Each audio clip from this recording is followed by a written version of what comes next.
So if you're a B2B business owner, you probably know Alex Hormozy, and you probably know or have seen one of the best ways to formulate your offer, achieve a specific outcome in a specific time frame without a pain.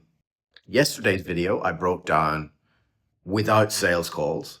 In this video, I'm going to break down what without paid ad mean and what's required for a business to be able to grow without paid advertising. Now, paid ads are the bane of many small business owners' lives, especially if they don't know how to run them.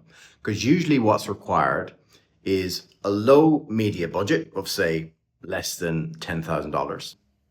Agencies who run it for low 4-digit amount. So sometimes what can happen is you might be spending $2,000 on an agency and only have $1,000 of a budget. So 2/3 of your marketing spend is going towards the convenience of not having to run it yourself. So paid ads on their own, without some form of support, can become an expensive way to grow your business, especially if you don't have the front end system dialed in to basically get that machine printing cash on the back end.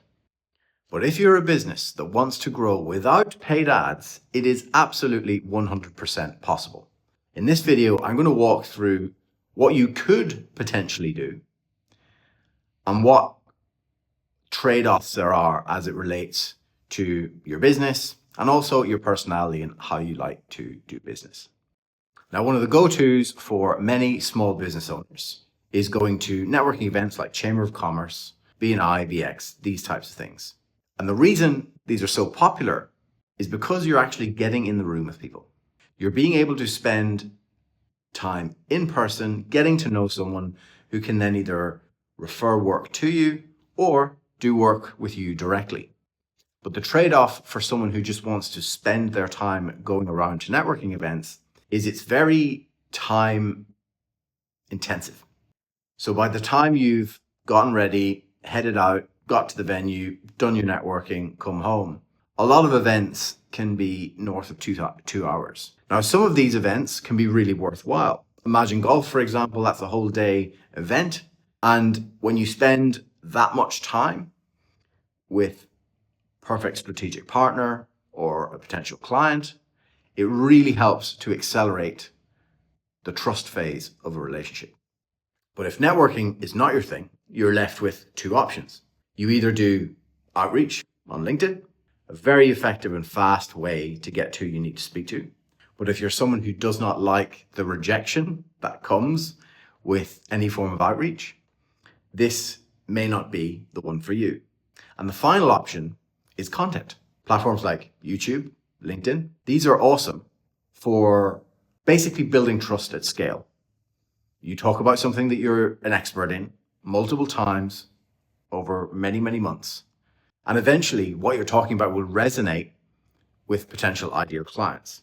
And if you set your system up the right way, you can get the eyeballs that you're getting from your content into your business through a funnel or a marketing harbor, as I like to call it, because funnels these days, they're very strict. You have a landing page with a call to action, people do the action, and then you sell them something on the back end.